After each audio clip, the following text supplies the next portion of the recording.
Assalamualaikum warahmatullahi wabarakatuh.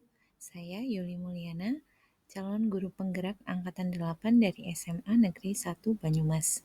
Di sini saya akan memaparkan hasil pekerjaan saya mengenai koneksi antar materi pada modul 2.1 mengenai pembelajaran berdiferensiasi.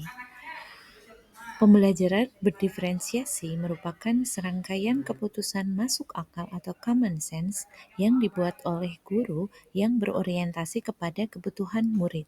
Keputusan-keputusan yang dibuat tersebut antara lain terkait dengan kurikulum yang memiliki tujuan pembelajaran yang didefinisikan secara jelas. Jadi bukan hanya guru yang perlu mengetahuinya, namun juga murid. Yang kedua, bagaimana guru menanggapi atau merespon kebutuhan belajar murid. Bagaimana ia akan menyesuaikan rencana pembelajaran untuk memenuhi kebutuhan murid tersebut. Misalnya, apakah guru tersebut perlu menggunakan sumber yang berbeda, cara yang berbeda, atau penugasan serta penilaian yang berbeda.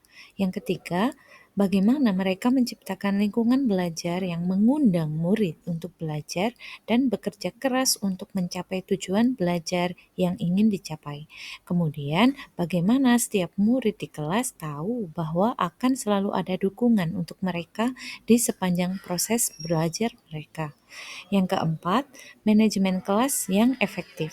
Bagaimana guru mampu menciptakan prosedur, rutinitas, metode yang memungkinkan adanya fleksibilitas, namun juga struktur yang jelas sehingga walaupun mungkin melakukan kegiatan yang berbeda, kelas tetap dapat berjalan secara efektif.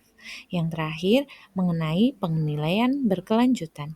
Bagaimana guru mampu menggunakan informasi yang didapatkan dari proses penilaian formatif yang telah dilakukan untuk dapat menentukan murid mana yang masih ketinggalan atau sebaliknya, murid mana yang sudah lebih dulu mencapai tujuan pembelajaran yang sudah ditetapkan.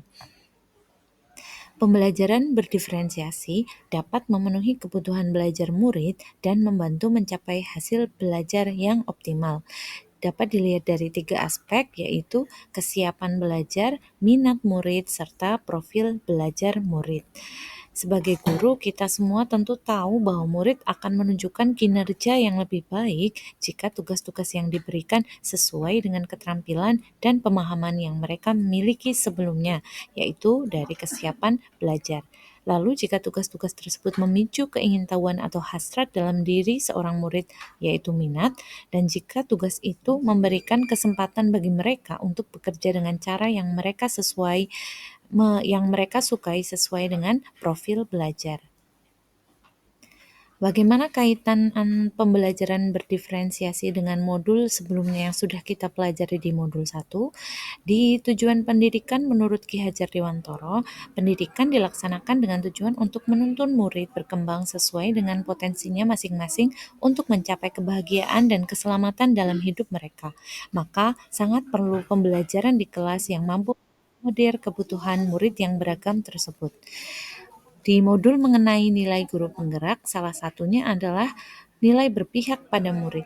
Sebagai guru, untuk bisa berpihak pada murid, kita perlu memahami murid kita dengan segala kebutuhannya yang bermacam-macam.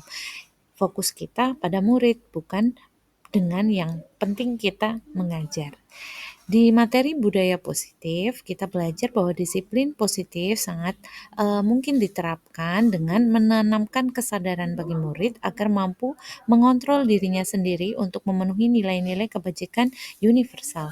Dengan pembelajaran berdiferensiasi, pendidik berusaha untuk memenuhi kebutuhan murid sesuai minat, harapannya akan muncul kesadaran untuk mengontrol diri mereka sendiri. Simpulan yang dapat saya sampaikan, pembelajaran berdiferensiasi adalah usaha nyata kita sebagai pendidik untuk mengimplementasikan keberpihakan kita pada murid untuk dapat menuntun murid agar mampu berkembang sesuai potensinya. Semangat Bapak Ibu guru hebat.